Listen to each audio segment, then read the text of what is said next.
Recording this computer. So, hello everyone. Uh, Let me share my screen as well. So this is the second, welcome. This is the second kickoff of the, this is the second kickoff for the Python working group. There was one in the morning where we discussed a bunch of different stuff. And this is the opportunity for the next time zone as well to be part of this conversation. So, um, just as a start with a context, we kind of know why we are here in the first place. Python is an ad hoc language on at GitLab, uh, and we've been growing a ad hoc culture without really a guidelines or anything on how we develop our code base. And there are some problems showing with this, and we're trying to work through the ways of facilitating this within the next 3 or 4 months, achieve something. Um, and yeah, so thank you all for joining. Could you guys introduce, let's go through a quick round of introductions. And like, there's people from different teams that I don't think have worked with each other. Well, I think on this call, there isn't much the case, but good morning. So, my name is Eduardo. I work with the custom models team, and my pain points around Python are mostly around the deployment right now. So deploying AI gateway on self-hosted models, and this is one of the things that uh, are bothering me quite a lot. But also maintainership.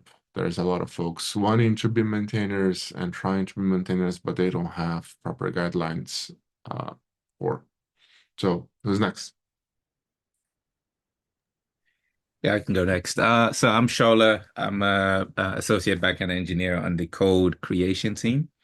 And I suppose I don't know if I'd regard it as a pain point, but I'm still ramping up just to preface on Python, generally speaking. And it's also a code base that my code creation works on as well. So yeah, I think that's it for me. I'll go next. Alejandro from the AI frameworks team.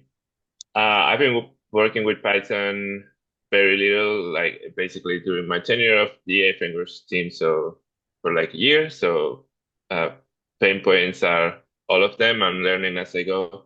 I think in terms of GitLab, I'm interested in getting the distribution side better, which is still tricky for this is I think what Eduardo was talking about. It's still tricky for self-managed users to set up the AI gateway. That should be made better.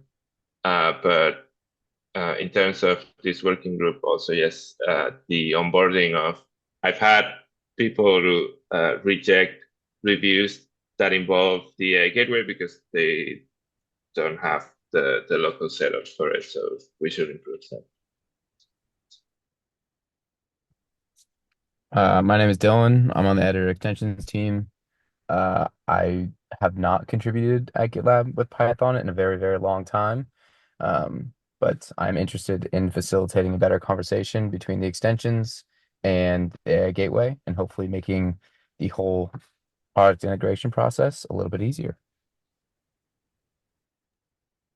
Thanks. I'm Alexander. So I think I mainly work almost with everyone, but not with Scholar.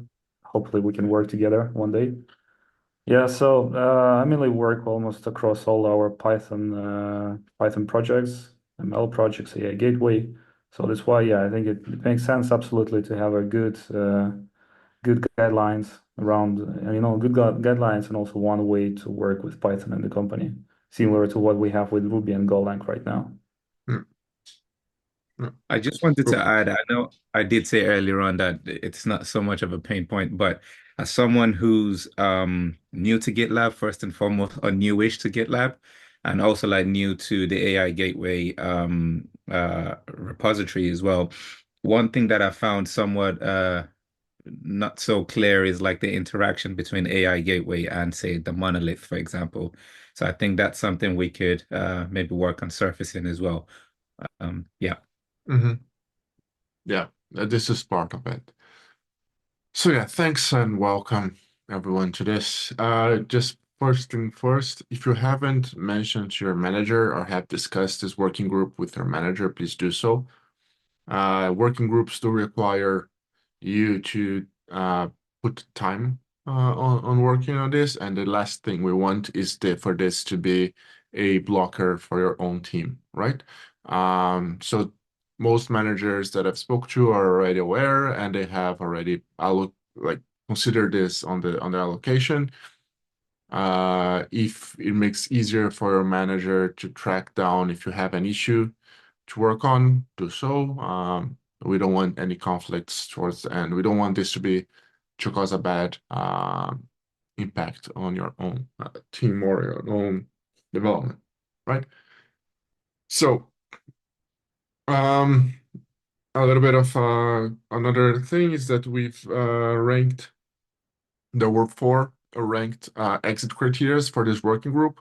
The working group is not something that is continuous. It's something we're gonna do and we're gonna finish, and then we're gonna figure out what to do next. So the plan is to run this for a quarter. So given that next month is December and a lot of people are out in December, I would say until March. So the first quarter of the next year. We are already at the end of November, so it doesn't really help much. We have 4 exit criteria to be worked on, which is quite a lot, to be honest. It's a little bit ambitious to have 4 exit criteria like this. But I think we have a good group of people to work on this and split the work and have. So what we did in the morning or in the other session was assign DRIs for each of these exit criteria. A DRI is not the one that's gonna they are gonna work on of course on the exit criteria, but they're mostly there to guarantee that working is moving forward. To not overload someone with the decisions across all exit criteria. Each exit criteria is better to have its own DRI. So this was ranked in the morning, but if you wanna discuss with the person that signed up to be the owner of that group, of that area, just reach out to them and say, okay, I also want to be the DRI. It might be that it's better if there's a one DRI in the beginning and one towards the end, so it doesn't overload over time as well.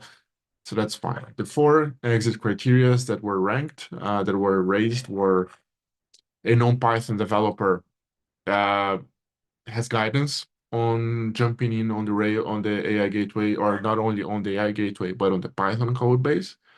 So the best the patterns that we use, the libraries that we use, the difference between Ruby and Python, like how does a Ruby developer run or a Go developer ramps up quickly into our Python code bases.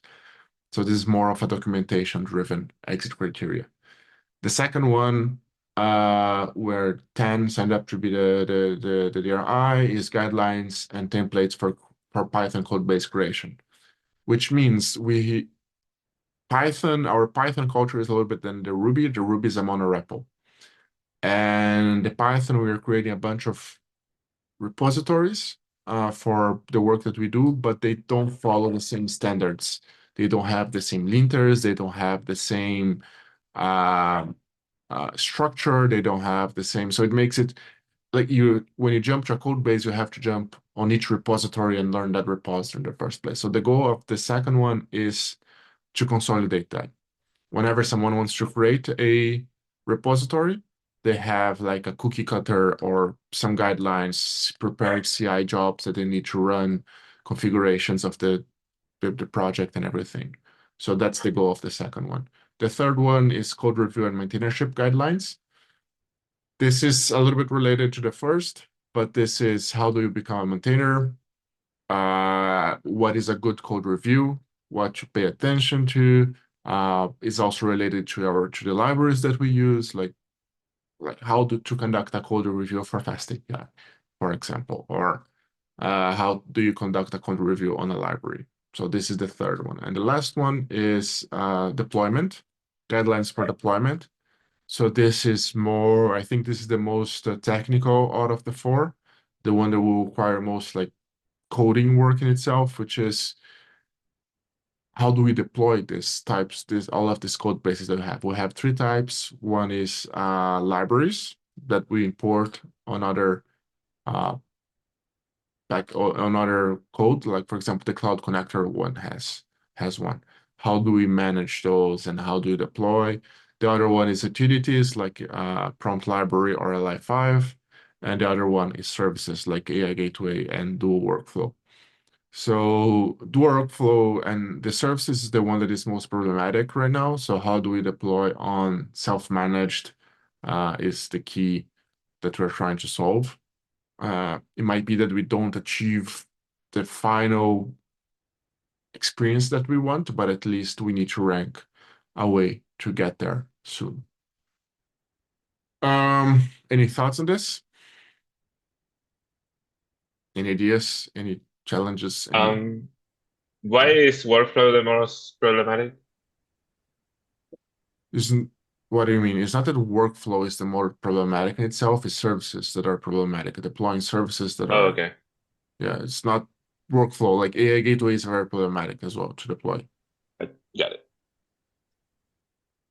We probably need to include some on tutorials and define some key dependencies that we have, right? So maybe it can be part of code review and maintainership. Yeah. Maybe it can be dedicated. Doesn't matter really. But we definitely need that because, for instance, I work a lot right now with Duo Workflow team, sometimes with Duo Chat team. I see that sometimes Ruby developers they struggle with Pydantic that we use a lot across Yeah. Gateway and also across because it looks straightforward, but at the same time there are some magic validators that you still need to explore and to show different examples. So that's one approach. We also use LangChain, so we are trying to limit all this magic that we have on LangChain and focusing only on the LCEL expression. So when we just create this sequence of parser, model call, whatever. So these are probably the main, like Pydantic, LangChain. We also have Langsmith. Yeah, so we definitely need to define first the list. So we probably need to analyze our Python repositories, define some key dependencies, verify with developers that they really Yes. need to have some understanding that they touch, they work a lot with the dependencies in the gateway or Yeah. in 11, and then just add some additional tutorials.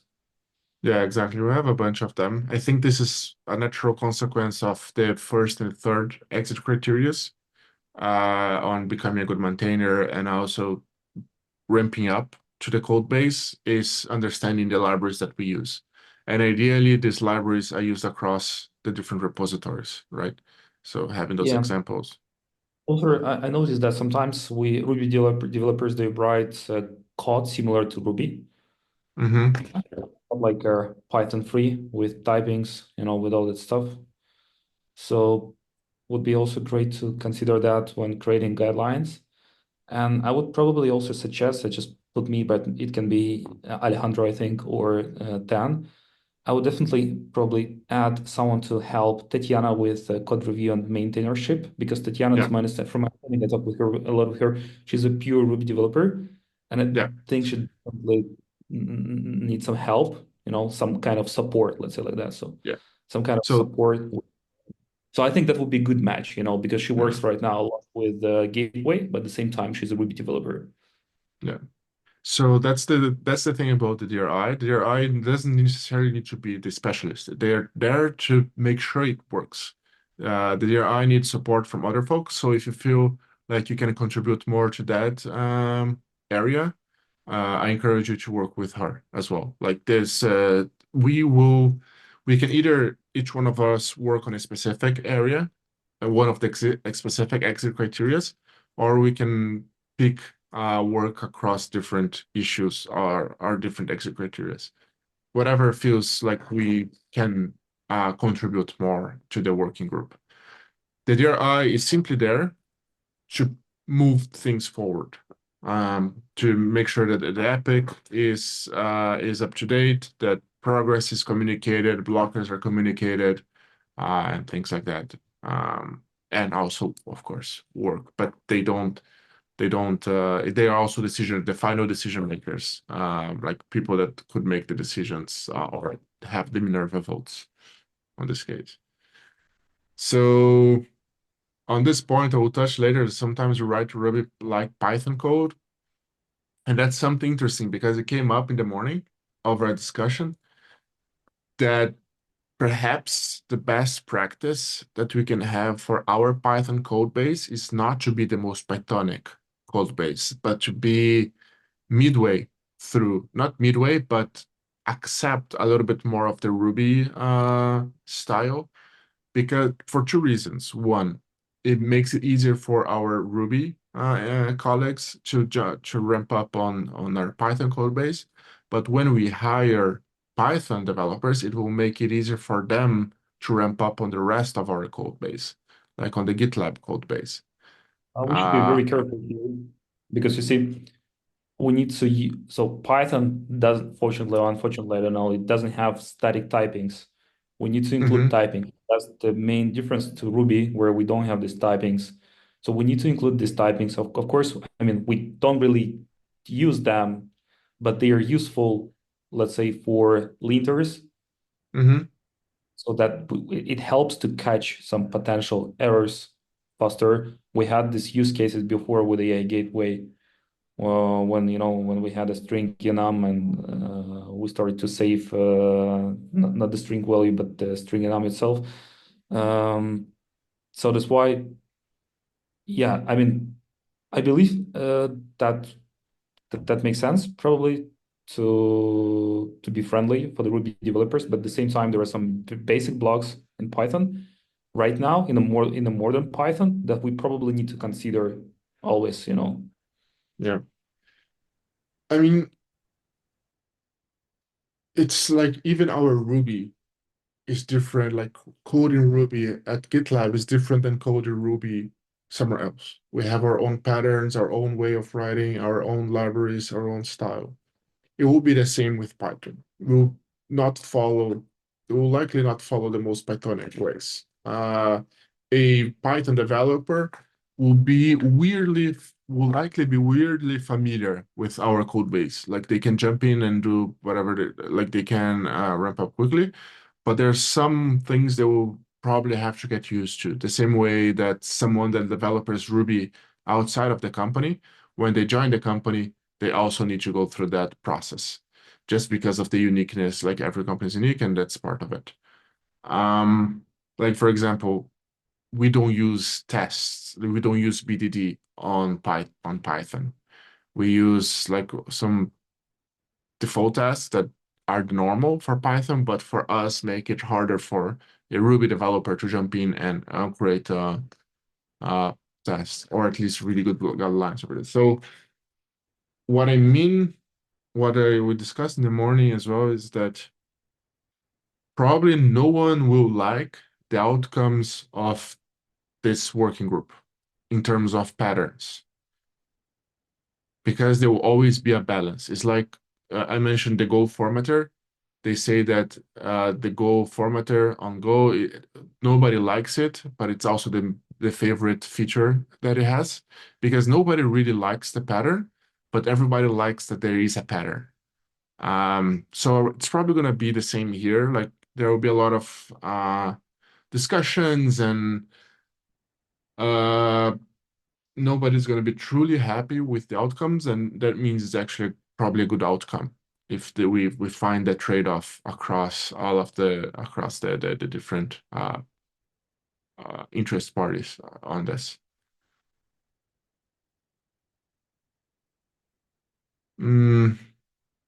Yeah. We discussed in the morning the cadence, and I want to hear your thoughts of syncs. I've had thought about having a sync per exit criteria instead of having a general sync. Some people mentioned that this might cause the alternate problem of having to join too many syncs if you're interested in more than one exit criteria. So yeah. And yeah, I'm gonna share the page. Yeah, And I don't know, what's your thoughts on this? Is bi-weekly okay? Is monthly? If we do a monthly, we have 3 syncs until the end of this working group. So I would suggest once per 2 weeks. Right. Like once per week, it's too often, I think, because have some other tasks. Dan, for example, he'll be very busy right now with the ELI5 prompt library proposal. So maybe once per 2 week will be fine. Okay. I don't know. Yeah. What do you think, Tim? Yeah, I'm okay with that. I would say on the question of whether one per exit criteria, I will start with one unified, and then if that one seems to be overloaded with information, then split it up at that. Yeah. Would be my approach. And is this time? Technically, Eduardo, I think like we can just move exit criteria to epics.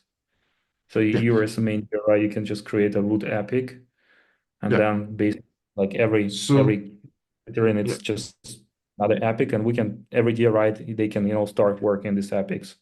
Yeah. So we have a root epic already, and that's what I instructed the DRIs to do. So each one of the DRIs will create the epics for their specific area, and which will start to populate with the results they want to achieve, and then move along on that direction, right? So I think you are right on the suggestion. That's actually what we want to do. The sync, is this time okay for you, Alejandro? Because this is more for the America time zones. So is this time okay for you? It is. It could be earlier if it works for the rest of the people in this one. It could be an hour earlier or even 2 hours earlier for me. And I think for people that are on the, I don't know where Ryan and Stefan are, but I don't know what their time zones. So they have to check with them what's the best time zone for them. But okay, so Stefan's in 5. Halifax. So he's Mhm. Stefan's in Halifax, so he's East Coast plus 1 hour. If that helps. I think he's 4 hours off Europe. So it should be okay. Oh, see, Yeah. he's on East Coast. So he should be okay for sure. I need to check with Ryan to I'm see if fine with one he's hour earlier, but 2 hours earlier would be a bit of a stretch. all right. For now, let's keep it like this then, and then I'll schedule the syncs at the same time, so like 2 options, the morning and the evening. One, and then the afternoon. Well, it's actually evening right now. It's dark outside. It's sad and depressive. By the way, Eduardo, I posted, on the Zoom chat a link to the standard. So this is a deep standard, like the Python one. So when we start probably working, we need also to consider the standard. Yeah. Because, for instance, you said that, okay, Ruby developer, I don't remember how we define variables in Ruby, but I think we also use snack case, right? But let's say we decided we need to use a Pascal case, right? It doesn't really work with Python. So that's what I'm trying to say, that we need to be very, very careful. Because otherwise we write lots of linter rules just to support things. But I think what you mean is mainly probably the way how GitLab works with the code base. For instance, we use a lot of feature flags, right? In the root code. And I see that we are also some feature flags right now in the AI gateway. So personally, I'm not a big fan of feature flags. I think we can avoid them, or we probably maybe we need to define a system where we really control them, to avoid lots of if else blocks across the code base that is hard to test, hard to maintain. And the thing is that, for instance, you can connect your feature flags to our monitoring tools, so to see at least how much traffic goes through every feature flag, just to understand maybe it's outdated already. So I would say that we probably maybe will move some standards, the way we work with Ruby code to Python. But yeah, it would be great to discuss that, because I'm pretty sure that we made a lot of great decisions for the Ruby code base and also a lot of bad decisions. So let's take all good decisions and forget about the bad one. And something else about this is this doesn't need to be the final word. So the Ruby guidelines are still evolving on the main code base. We're still updating the linters, the things. So it's not supposed to be like we need to achieve everything. It needs to be the perfect thing. So this is the biggest contribution is that there will be a place where these things happen now.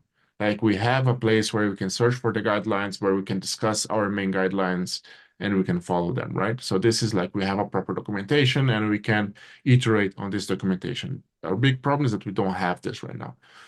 So this is one of the things that we don't need to really do the perfect thing. It's normal, like that never happens.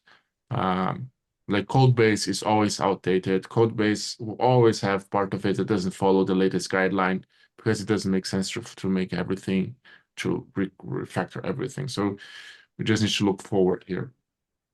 What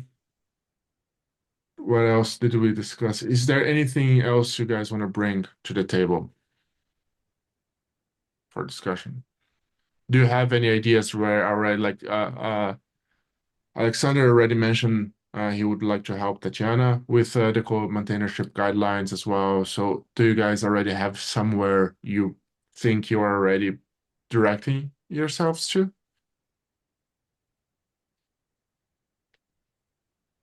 Like some of the exit criteria you have a little bit more familiarity with or more affinity with, what you would like to work on? Uh, I'm kind of still in the phase where I feel interest in all of them, but yeah, I'll probably need to choose down the line to focus on some. I really love the first point. A non-Python developer has guidance on how to understand and contribute. I think this is very important. I think the first I'll even get these two kind of together. They are all somewhat correlated, right? So there's always an overlap between them. So for you to be a good maintainer, you also need to know how things are deployed, and to have guidance to jump in. So for you to be a maintainer, you have to know the guidances on contribution, deployment. The guidances for the templates will depend on the deployment style. So there's a lot of things that are correlated, but those are the final, like if we achieve all of them, I would be really happy with it. If we achieve all of them, that would be quite awesome. Um, but we will cut off in March. In March, we're What gonna do, say, okay, what do you mean by deployment, right? So for instance, I think about, first of all, about Docker images. Because yeah, for instance, in Golang, it's easier to build slim images, but in Python, it's very easy to build a very fat one, right? Because it's not yeah, we don't compile Python. So for instance, in the AI Gateway, we tried one of the approach when when we have several stages building the hmm final image, just trying, to limit the amount of cache that we create to mean that thing when you talk yeah, about as okay. well. So currently on self, like for example, how do you deploy on .com? So how do you set up your Python service to use Runway for deployment on .com, right? How do you create the Docker image, guidelines on creating the image? For self-hosted, dot is still the best way to deploy is using um is using the Docker image, but it's not sufficient. We need a way, for example, to deploy as a Linux package. How do you approach this? What are the guidelines on creating the Linux package? And how you can create this in a way that other services later can use it as well. So how will do a workflow service be deployed? It should follow the same pattern. We're going to have an increasing number of deployment of services being deployed. So that is the idea of this extra criteria. Or, for example, libraries. How do you deploy a library? We don't have a PyPy Uh, directory, for example. We do can you mean use, like private libraries? yeah, private libraries or even public ones. So we are starting out MLOps client? How do you deploy like, do we have the account to upload this in the first place? Like, what's the process? Do we need some specific, can we build some specific CI that makes it easy and you can just plug and play? So this is the type of things that that will come out of the fourth exit criteria. Speaking of interest, I the first exit criteria and perhaps the third one, like the guidelines and templates for Python code-based creation. Yeah, I think I'd be interested in those. Uh, it doesn't need to be a final decision. Like, we're discussing things here. It doesn't need to be a final decision. You don't need to work on one only. This is the kickoff, and from now, we're gonna start like the DRIs are gonna start creating the epics on how to approach. And I recommend in the morning their DRIs to start with a final vision or a final ideal scenario where we want to get eventually, and um, start from there. Find the gaps that are on the way, so that we can have something more focused.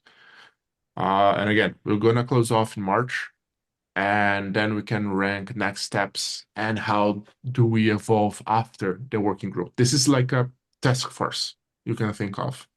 And then at some point, this will be closed off, and we need to figure out how to evolve in a different way. Yeah. Sure. Another question or a question that I wanted to ask. So at the start of the call, I talked about yeah, like the pain point of understanding how, yeah, like the interaction is between AI gateway and say the monolith, for example. Um, is that something that we would have like bandwidth to like to cover within this particular quarter, or is that something that we maybe want to consider like at a future date? We can consider that as part of explaining how fast API works, because that's the framework that we use to build the AI gateway and to define all endpoints, all REST endpoints that we have. So we can discuss it there. Okay. But I believe there is also a very relevant part on the Ruby side, right? Mm. But to my understanding, I think we have a documentation, right, about how to build client, how to work with clients, right, and connect gateway. Alejandro, maybe I don't remember, to be honest. I mean, all of our documentation at the moment is pretty bare bones. So even if we have one, it could probably use some love. I don't remember at the time what we have and what we don't. No. Which reminds me that part of the third part of code creation guidelines is one of the pain points that I have is that documentation is spread out. It's everywhere. Like, each project has its own documentation. It gets stale. It's hard to search for. So I cannot go to docs.gitlab.com and search for documentation and see it over there across the projects. So that's a problem that this working group could try to solve as well, how to centralize the documentation and make it more accessible. Instead of having to figure out which of the repositories you can find that specific documentation. It's hard to guess where the documentation is right now. Like, if Recall, we have gRPC right now in Python for workflow, which is also a very interesting part, especially when you generate these proto files, to these files when you compile them. It doesn't really work as expected, so it would be also great to cover. Yeah. But that's only for workflow. I don't know. But to be honest, like I remember we had several discussions also about having gRPC in AI Gateway. Yeah, we had some discussions on gRPC and AI. So one thing that I would suggest is AI Gateway is one of the users of the work that we're doing here, right? Is one of the consumers, which it might be the example that we set, like, okay, everything that we decide here, we're going to implement on AI Gateway. so that other projects can reuse, like can be based on. But our goal is not AI Gateway itself. It's a clear it benefits a lot from this, but our goal is a little bit larger. It's more at the Python level, at building a Python culture, right? Yeah, So that makes sense. it is really good that we have members of almost all services, like we have from model validation, from workflow, from code creation, from custom models. So folks that play with Python, they're mostly here. Only there's the data science flow Python code base that is not covered with this.